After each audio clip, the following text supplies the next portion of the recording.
ભરૂચમાં છડી ઉત્સવ અને મેઘરાજા ઉત્સવનું ભવ્ય સમાપન.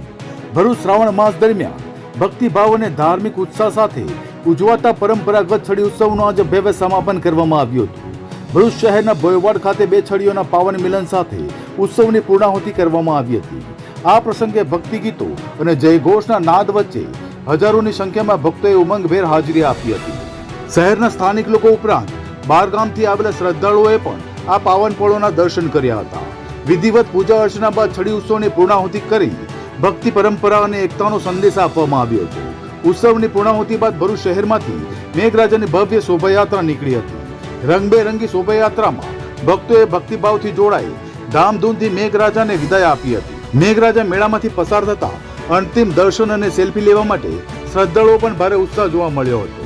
રસ્તા ઉપર લોકોએ મેઘરાજાના દર્શન કરવા માટે પડાપડી કરતા પણ જોવા મળ્યા હતા. શોભાયાત્રા બાદ પરંપરા મુજબ મેઘરાજાની પ્રતિમા નર્મદા નદીમાં વિસર્જિત કરવામાં આવી હતી.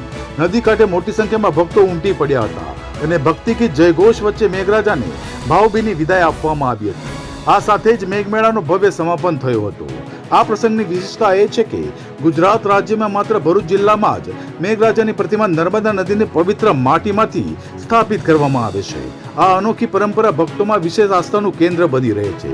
સાથે સાથે વેજલપુર ખાતેના ખારવાવાડ ખાતે ખારવા સમાજના છડી ઉત્સવનું પણ હર્ષોલ્લાસપૂર્વક સમાપન કરવામાં આવ્યું હતું. પરંપરા મુજબ પૂજા વિધિ બાદ ત્યાંના ભક્તોએ શ્રદ્ધાભેર ઉત્સવની પૂર્ણાહુતિ કરી હતી. આ રીતે ભરૂચ જિલ્લામાં આજે છડી ઉત્સવ અને મેઘરાજા ઉત્સવનું ભવ્ય સમાપન થતા સમગ્ર વિસ્તારમાં ધાર્મિક અને સાંસ્કૃતિક વાતાવરણ છવાઈ ગયું હતું.